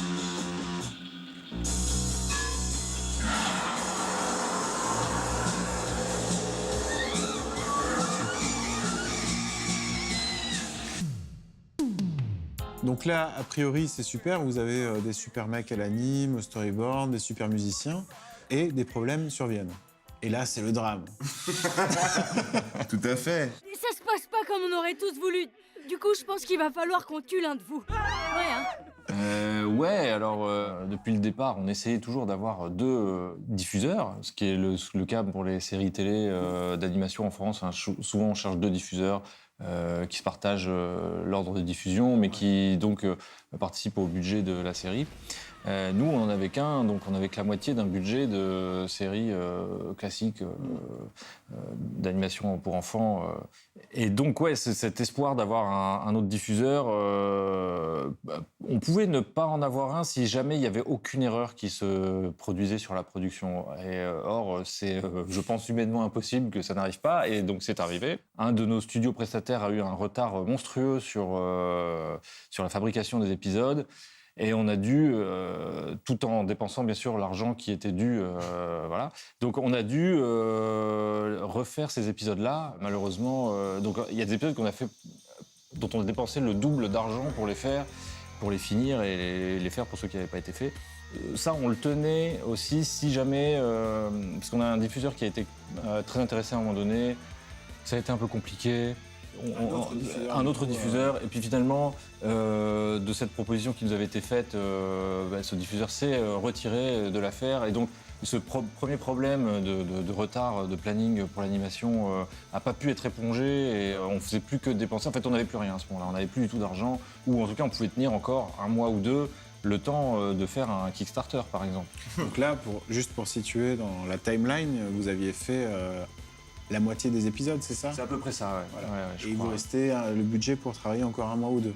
Ouais. Et ça faisait 2 ans que vous étiez dessus. Enfin, donc c'était En forcément... termes de production pure d'image, c'est un peu moins. Ça faisait un petit peu moins d'1 an, mais c'est vrai que depuis le tout début, c'est ça. Ouais, 2 ans. En tout cas, c'était impossible de finir les 13 épisodes On a envisagé plein de choses, de faire des diffusions d'animatiques mises en couleur. Ouais, vous avez proposé l'idée à France 4, c'est ça Plus ou moins. Enfin, c'est une idée qui traînait et qui n'a jamais osé être prononcée, en fait. Mais genre idée plan B, B, plan Z. Plan Z par défaut. On savait que c'était le plan Z. Hein. Ouais. Et donc, il y a eu ce problème d'argent. Donc, un souci avec un studio partenaire prestataire qui a handicapé la prod dans un premier temps, un diffuseur qui s'est retiré, un codiffuseur. Et comme on dit, et jamais 203. Jamais 203, l'eau des séries, etc. Sinon, c'est pas drôle. Il y a eu aussi donc un problème avec le diffuseur. Ouais. C'est que soudainement, il y a eu un jeu de chaises musicales de président dans les hautes sphères. Ça a bougé au niveau, effectivement, des hautes sphères. Donc, on a changé, France 4 changeait de ligne éditoriale. Du jour au lendemain, grosso modo, ça devenait plus la chaîne ado, jeune, school, là où on peut regarder des dessins animés, on peut regarder l'Attaque des Titans. Bref, le problème, c'est que du coup, il s'avérait que donc, la case horaire dédiée à la semaine disparaissait. Et que donc, tout simplement, c'était bon, merci, mais tant pis. Voilà. C'est-à-dire que ça ne passerait pas. La semaine ne passerait pas. C'est-à-dire que cette année, ces 2 ans, 3 ans, tout ce que tu veux de travail, c'était pour du beurre. Et puis voilà. Donc... Y compris travail de votre côté, et aussi travail de Pierre Siracusa, qui avait donc travail des gens de France appel 4. À projet, création d'une case, achat d'animés japonais au début pour remplir la case, en attendant les premières créations françaises, parce que c'était quand même un projet ambitieux. C'était pas juste on va acheter des dessins animés aux jeunes adultes au Japon ou ailleurs. On les diffuse, c'était vraiment de la création. Et là, tout s'arrête. Donc à quel point même, la logique de France Télé peut se tirer des balles parce que changement, voilà. C'est des choses qui arrivent assez souvent, en fait, quand même, des séries qui sont faites, généralement des séries pour enfants ou des trucs comme ça, qui finalement ne sont pas diffusées, foutues dans un placard, ou diffusées à 4h du mat pour foutre les quotas de production française. C'est des choses qui arrivent. On aurait bien aimé que ça ne nous arrive pas. Et donc ça nous est arrivé, et du coup, on se retrouve avec un triple problème, effectivement, un double problème qui est budget à plus d'argent. Et plus de cases. Fenêtres. Et donc, on était littéralement des gros SDF de l'anime. Donc, il n'y avait plus qu'à balancer tout sur YouTube. Donc, qu'est-ce que tu fais quand tu es un SDF La Manche. Donc, tout simplement, en fait, c'était le dernier espoir. En fait, le truc, c'est que idéalement, on s'en serait bien tous passés de faire un Kickstarter et de faire la Manche, bien sûr. On aurait préféré trouver un diffuseur hop vite fait, mais ce genre de rencontre et ce genre de décision, ça prend toujours des mois, voire des années. Donc la solution la plus rapide et la plus un peu hasardeuse, parce qu'on ne peut pas savoir ce que sera le résultat, c'était de faire un Kickstarter et de demander aux futurs spectateurs de participer et de nous soutenir, parce qu'en plus... On pourrait en parler des heures de Kickstarter. Avec la spécificité qui a parfois été mal comprise, que c'était effectivement un Kickstarter de soutien. C'est-à-dire que ce n'était pas un Kickstarter où on proposait un jeu vidéo derrière. Genre, c'est pas de la précommande. C'est pas de la précommande, c'était du soutien pur et dur. C'est-à-dire que, grosso modo, on disait aux gens, si vous nous aidez pas, on est mort, la série n'existe pas. Et donc qui dit moins d'argent, dit moins de personnes, moins de gens pour travailler. Voilà, et qui dit en fait problème d'animation. On va devoir baisser la qualité de l'animation. Enfin, c'est la seule solution. Et ça, on n'est pas trop d'accord, parce que ça serait un peu dommage, quoi. Ouais. Et donc du coup, c'est pour ça qu'on est là. C'est pour ça qu'on est là. Donc ça a été un succès. Ça a été un vrai succès. Et le succès même du Kickstarter, au-delà d'amener de l'argent, a amené aussi, du coup, des potentiels gens qui peuvent nous aider à mettre au bout des co-producteurs, on peut dire aussi. Et puis, ça a aussi été un moyen de faire un spotlight sur la série avant qu'elle arrive, que des gens n'auraient jamais entendu parler de cette série. Si elle avait été diffusée comme ça un petit peu vite, en un mois, sans qu'il y ait eu le Kickstarter avant, peut-être qu'on n'aurait pas eu autant de succès. Complètement. D'ailleurs, la case qui a disparu de France 4, je pense qu'elle n'avait pas encore été vraiment identifiée par les téléspectateurs. C'est une case qui s'appelait Réanimation et qui passait très tard le soir sur France 4, en semaine ou le week-end, je ne sais plus, mais en tout cas, voilà, ça c'était pas encore rentré dans les habitudes des gens et donc tout simplement identifié.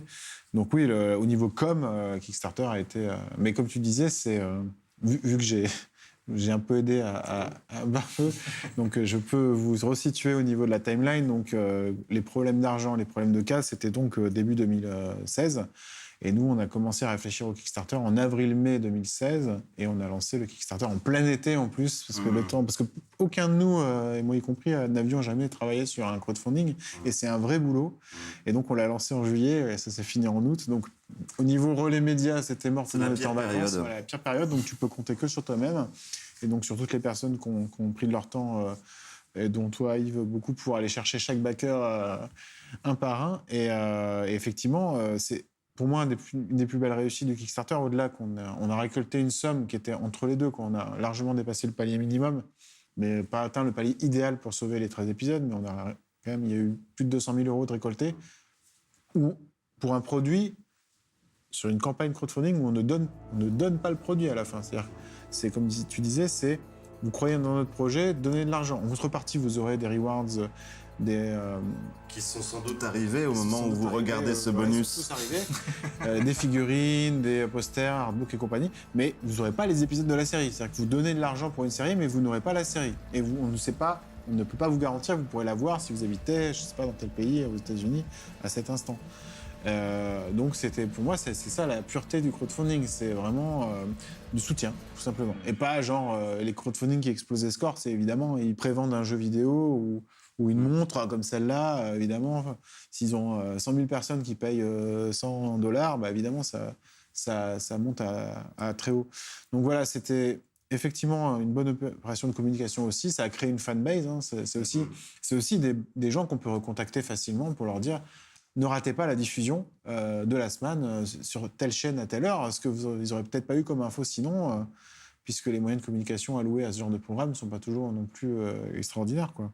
Donc c'est un métier, effectivement, et ça a été fait entièrement par des amateurs. Ouais. On était beaucoup d'amateurs ensemble solidaires, qui font un truc, mais du coup, ça a quand même bien fonctionné. Ouais, c'était inédit aussi.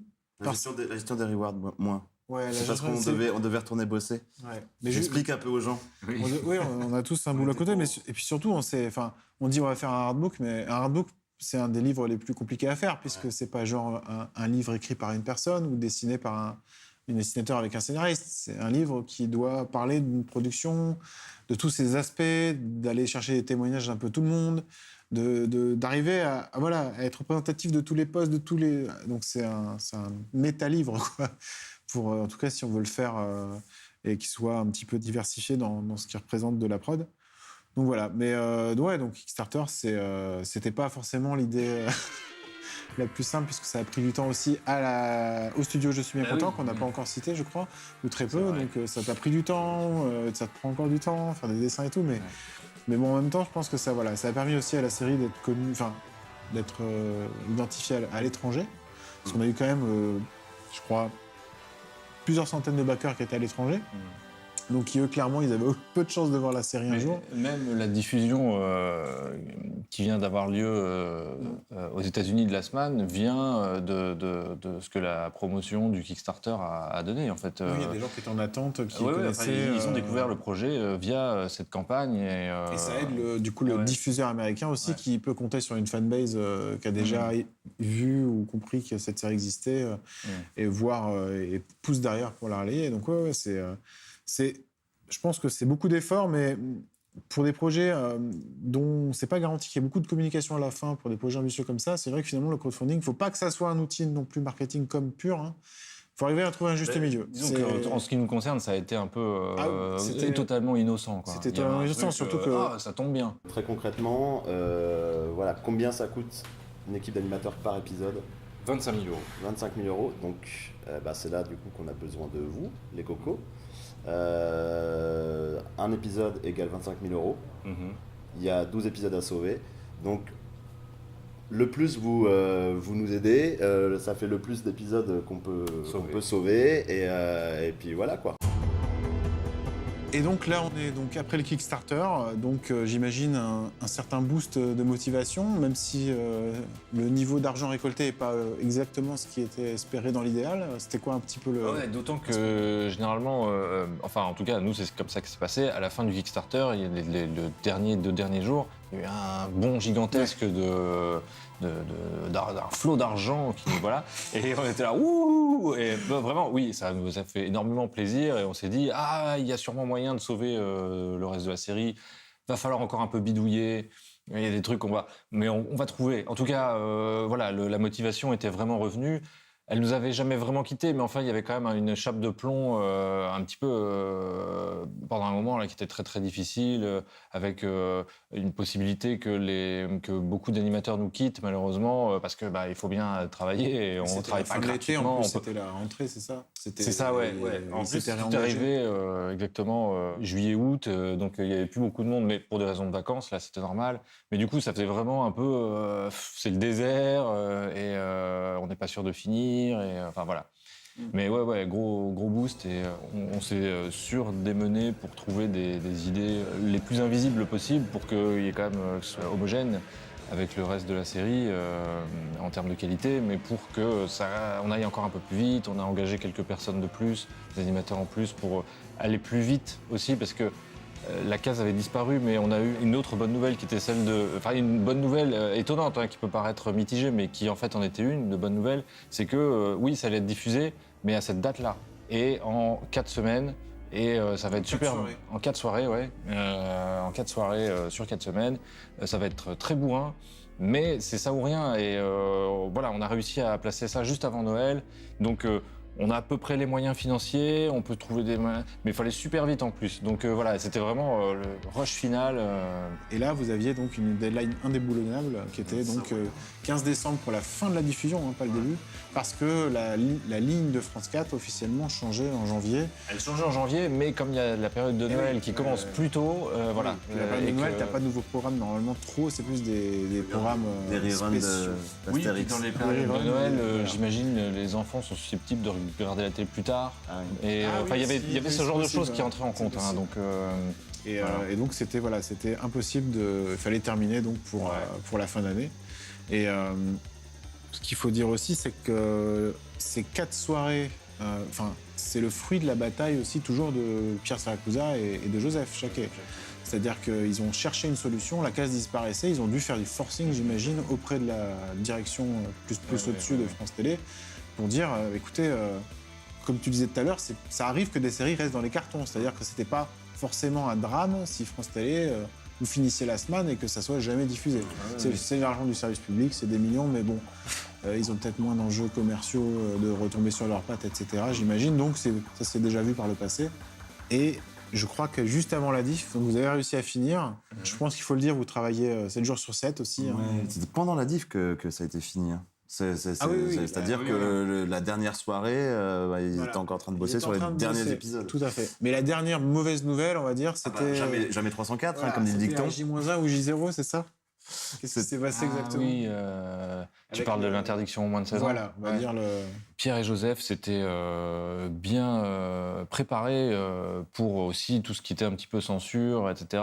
Et donc avaient bien passé les épisodes, et les animatiques d'abord, et les épisodes finis qui arrivaient au fur et à mesure, aux responsables de chaîne qui sont pour parler avec le CSA, enfin qui sont, voilà, c'est leur domaine, pour regarder les épisodes et faire un peu un pronostic. Ça, c'est quoi? C'est interdit au moins de 12 ans, c'est interdit au moins de 16, c'est interdit à personne, bon voilà. Et tout était à chaque fois, non, c'est bon, c'est interdit au moins de 12 ans. Ok, très bien.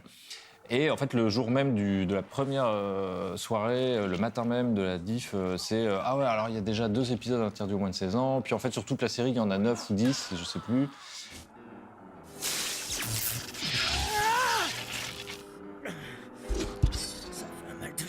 Pour ton joli petit visage, je pensais à une dominante de rouge.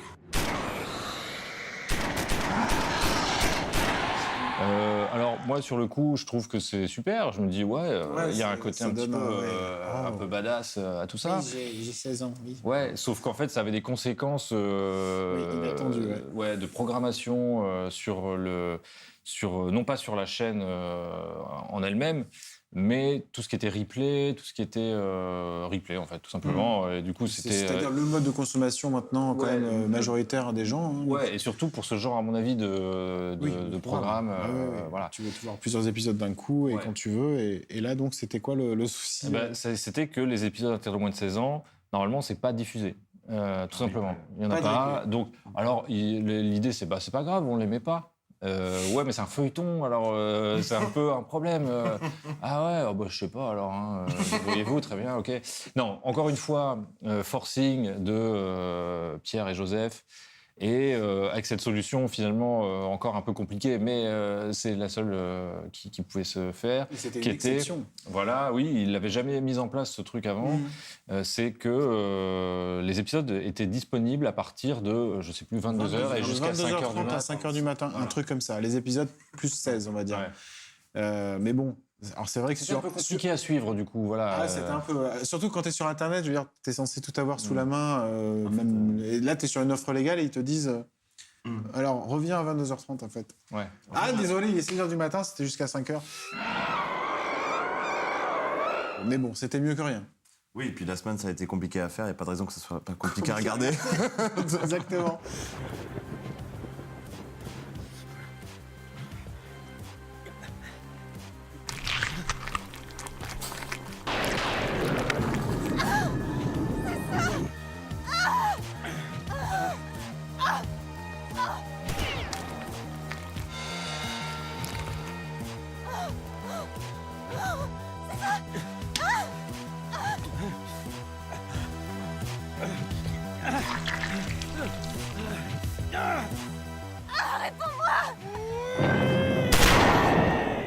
En tout cas, ça a failli donc être genre replay de la semaine, c'est t'as le droit à l'épisode 1, 2, 4, 7, 8, 9 et ce entre jamais quoi. Pour une série feuilletonnante, et c'est du jamais vu quoi. Heureusement, et là je le dis, bon, je sais pas s'il faut le dire, mais heureusement il y a eu des pirates. Heureusement il y a eu des gens qui ont chopé les épisodes, qui les ont foutus sur YouTube. Là où le système de replay ne fonctionnait malheureusement pas, et il y a des gens qui n'ont pas la patience, personne n'a la patience de faire ça. Donc il y a des gens qui disaient, il y a la semaine qui a commencé, 1 semaine, 2 semaines, 3 semaines, ah bon, c'est quoi sur Internet? Oui, mais c'est compliqué le replay, bon, t'en fous, je vais regarder Game of Thrones. Non, du coup, il y a des gens qui ont, de manière assez militante aussi, mis sur des chaînes YouTube les épisodes quand ils étaient diffusés, ce qui fait que ça a été bénéfique pour la diffusion en elle-même sur France Télé, puisque les gens pouvaient effectivement tout regarder et puis attendre, et puis ça a gonflé de diffusion en diffusion. On a eu de plus en plus de monde qui pouvait se rattraper parce qu'ils avaient vu ça sur YouTube ou sur Dailymotion ou je ne sais où, grâce à des valeureux pirates, des valeureux flibustiers.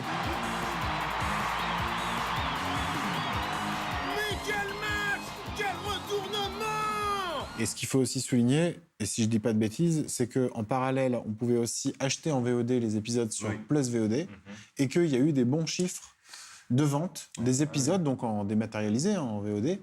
Donc, preuve que le piratage n'handicape pas forcément, ne nie pas forcément l'offre légale. Et, c'est pas comme voler une voiture. Bon, maintenant, soit vous vous calmez, soit vous finissez le voyage dans le coffre. Ah ouais? Dans le coffre de quelle bagnole, du con? Merde de ville de merde. Et ils ont fait, je sais plus, plusieurs milliers de ventes sans souci. On a été premiers pendant sur Place VOD. Après, j'ai envie de penser aussi que Place VOD était peut-être pas une plateforme non plus hyper connue. Tais-toi, ferme ta gueule. On était premiers. Ouais, premiers sur Place VOD. Ils étaient 12. C'était exceptionnel. Voilà. Non, mais de toute façon, le fait qu'il y ait eu des milliers de clients, je veux dire, c'est ouf. Moi, j'achète une série France Télé. Effectivement, je pense pas devoir payer. On a déjà payé la redevance quelque part. Enfin voilà. Et là, effectivement, toutes les contraintes ont fait que les gens étaient au rendez-vous, les gens cherchaient des solutions, les gens voulaient voir et avoir la semaine finalement. C'était ça aussi, parce qu'il y a un côté. C'est ça, parce que en dehors d'un succès, disons économico, pratique, des problèmes de tout ça. Le vrai truc, c'est que les gens étaient hyper contents du résultat, quoi. J'ai l'impression que, voilà, on suivait sur Twitter pendant les diffusions avec le hashtag Last Man. Qui était bien hashtag France qui est monté loin. Qui est monté quasiment en haut, et je crois qu'il y avait une émission sur notre chaîne. À la dernière soirée, il était numéro 1. Surtout vu que ça dépendait de l'heure, mais on commençait en deuxième partie de soirée, mais il y avait certaines heures, effectivement, en fin de soirée, à la fin de la diffusion, c'était en premier, et les gens étaient à fond, et c'est vrai que c'est du jamais vu. C'était super satisfaisant parce qu'on voyait en live quand un truc de scénario que tu as pensé il y a 2 ans, 3 ans, tu te dis putain là normalement il doit faire waouh, il doit faire merde, et tu voyais en direct effectivement les gens faire waouh et merde. Merde, fais chier. C'était super ces soirées où on sentait une communauté derrière qui était là et qui kiffait aussi. Et puis même des gens qui découvraient, des gens qui tombaient sur la série et qui du coup étaient vocaux. Il y avait un mélange, c'est-à-dire qu'effectivement il y avait ceux qui avaient suivi depuis le Kickstarter, voire un peu avant parfois, parce qu'il y avait aussi la fanbase de la bande dessinée qui a aussi vachement soutenu le dessin animé. Oui, il y avait plein de niches et plein de prescripteurs du coup aussi qui poussaient. Exactement. Je me rappelle, il y en avait qui comprenaient pas ce que c'était ce hashtag Last Man, genre mais c'est quoi ce hashtag Last Man là? Il y a des gens qui étaient là pour leur expliquer. Alors c'est ça passe en ce moment et tout. C'est génial quoi. C'est cool. Et du coup ça a été un beau succès. C'est vrai qu'on a floudé pas mal de TL, comme disent les jeunes. Et du coup on a eu même des haters. Et ça c'est trop bien. Vous êtes des forceurs avec votre Last Man. Ouais, c'est sûr. On a forcé pendant 4 semaines. Pendant 4 semaines, il y avait des gens qui étaient contents, dis donc. Non mais c'est pas vrai. Merde. Mais c'est vrai qu'il y a eu quand même beaucoup de bonne volonté. Mais je pense que, toutes les interviews aussi qui ont été faites, les interviews vidéo pendant la campagne et tout, ont aussi mis des visages sur les gens qui faisaient Last Man, la série. On connaissait les auteurs de la BD. On sentait que c'était authentique, on sentait que c'était des passionnés, on sentait les influences qui étaient derrière ce projet. Donc je pense que ça stimule aussi les gens. Je pense, ont pas non plus été trompés sur la marchandise. Tout le monde pouvait sentir à quoi on allait s'attendre. Et même si personne n'avait jamais vu une prod comme ça, même moi en tant que fan, c'est hyper excitant d'avoir donné du temps pour un projet qui réunit et qui mélange aussi bien pas mal de choses qu'on a adorées quand on était... C'est bientôt la fin, donc c'est le moment où on commence à se sussauter tranquillement la bite. Congratulations, on est en mode featurette, tu sais, featurette. J'ai adoré bosser avec Jérémy Perrin. Super. Je trouve que c'est vraiment, on le fait avant. C'est chiant parce que quand tu le penses vraiment, c'est vraiment un réalisateur de Paris, alors que normalement les mecs s'en foutent. De Paris, juste sur Paris. C'est le meilleur réalisateur d'animation fantastico adulte. Dès que tu vas à Clichy, il y en a 40 000 par contre. Et donc, quand même, j'avais envie de finir en vous demandant quel est votre ressenti sur l'après Last Man, donc au-delà des feedbacks des téléspectateurs. Est-ce que vous sentez que ça a déclenché quelque chose, même si la case sur la chaîne qui l'a diffusée a disparu avant même la diffusion? Est-ce que ça a déclenché des envies?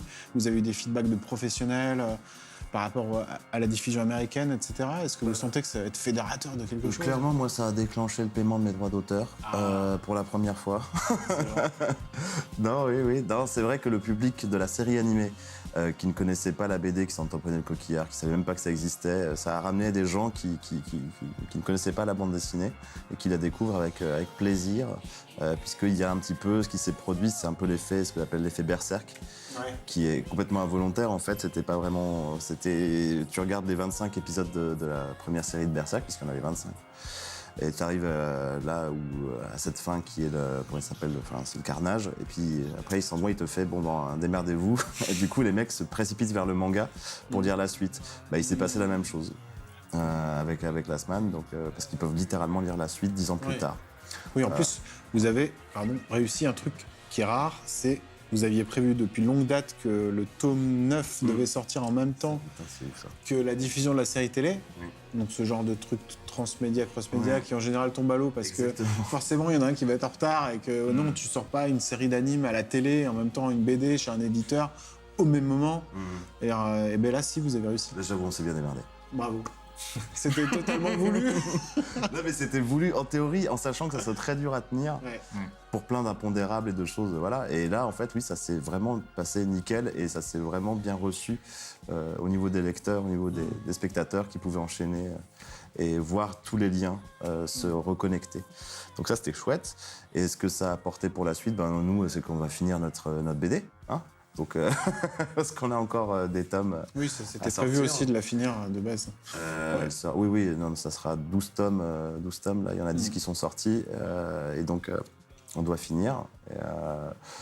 Et donc, Last Man, c'est pas. Enfin, voilà, quoi. Ça continue pour ma part. Oui, après, moi, je pense qu'on a entrouvert une porte quand même. C'est encore tôt pour dire ce que ça va donner, mais malgré tout, déjà, il y a plusieurs productions d'animation plus adultes qui se sont lancées, que ce soit chez Bobby Pills et toujours chez un peu Je suis bien content, qui est toujours un petit peu sur cette envie de continuer là-dessus. Bon, j'ai un projet chez Bobby Pills, tout comme Yves, mais j'ai aussi un autre projet, toujours avec Didier Crest et Everybody on Deck, qui est là aussi un projet plutôt adulte, a priori moins frontal rentre dedans que Last Man, et encore, on est à l'époque de l'écriture, donc on peut pas le dire. Mais sujet et thématique plus adulte, quoi. Alors je suis allé aux États-Unis il y a pas très longtemps, parce que justement Last Man sort là-bas également, et j'ai rencontré le producteur de Castlevania, qui est une série qui a vraiment hyper bien marché aux États-Unis. Et lui, ça fait 10 ans qu'il essaye de faire ça. Et que enfin ça sort, et pour lui il nous félicite pour Last Man, parce que faire des dessins animés pour adultes aux États-Unis, ça existe, mais c'est que de la comédie. Et quand il y a un peu de drame, un peu d'action, c'est toujours très dur à faire, et c'est pourtant quelque chose que pas mal de producteurs là-bas essayent de faire aussi, sur l'exemple des Japonais, je pense. Et là, enfin, il me disait, j'ai cette impression que il y a peut-être quelque chose qui est en train de se dérouler un petit peu à travers le monde, même si c'est encore le tout début, mais que ça peut faire naître quelque chose. Ouais. Le public est réceptif, donc on espère qu'il y aura une demande. C'est un peu ça, quoi. Et c'est vrai que moi, il y a un truc que j'ai cru comprendre aussi et qui est assez hallucinant, c'est que même chez France Télévisions, alors même qu'il n'y a plus vraiment de chaîne, au-delà de la case, il n'y a plus vraiment de chaîne pour diffuser Last Man, il y a des gens chez France Télé qui aimeraient bien continuer, produire peut-être une saison 2. Évidemment, c'est que des si, hein. Mais c'est à ce point-là, quoi. C'est-à-dire que, les lignes globales des chaînes ne sont pas raccords avec ce genre de séries et de cibles, mais au plus haut niveau, ils aimeraient quand même continuer à faire ce genre de séries, quoi. C'est juste que, on est d'accord que en fait, il faudrait qu'il y ait beaucoup de séries produites en même temps. Peut-être c'est une question de masse aussi, c'est-à-dire que c'est une question d'offre. C'est-à-dire que s'il y avait plusieurs séries comme Last Man à un instant T, soit sur une chaîne, soit sur plusieurs, il y aurait peut-être une sorte de déclic inconscient des gens, et qui ferait qu'il y aurait une sorte de demande, parce que c'est toujours un peu le problème, hein, c'est d'arriver à... Oui, je pense que s'il y a un avenir pour l'animation adulte assez envisageable à court terme, c'est peut-être plus sur les plateformes de diffusion VOD de type Netflix ou Verve, justement, qui est la chaîne de Crunchyroll qui diffuse Last Man aux États-Unis. Voilà, là, il n'y a pas de case, d'horaire, de durée d'épisode, de nombre d'épisodes. C'est un peu... on est plus dans des problèmes politiques, disons, ou de définition de qu'est-ce que devrait être l'animation. Est-ce que c'est un genre? Oui, non, non. J'en profite. Mais c'est ça. Et puis il y a moins d'histoires de cible publicité. Oui, tout à fait. Parce que c'est les annonceurs qui font que voilà. Ouais. Et c'est aussi le mode de consommation préféré des jeunes adultes. Ce genre de plateforme où ils choisissent un peu. C'est bien normal, quoi. J'espère en tout cas que vous allez travailler sur d'autres projets. Je sais que tu parlais de Bobby Pills, et je sais qu'il y a une partie du staff de Last Man quand même qui se retrouve sur les projets dont vous parliez. Donc même si évidemment c'est pas possible en France de fédérer un studio, une équipe sur un genre de prod, j'espère en tout cas qu'on pourra avoir d'autres animés français métissés de ce genre-là. On rentre à la maison ?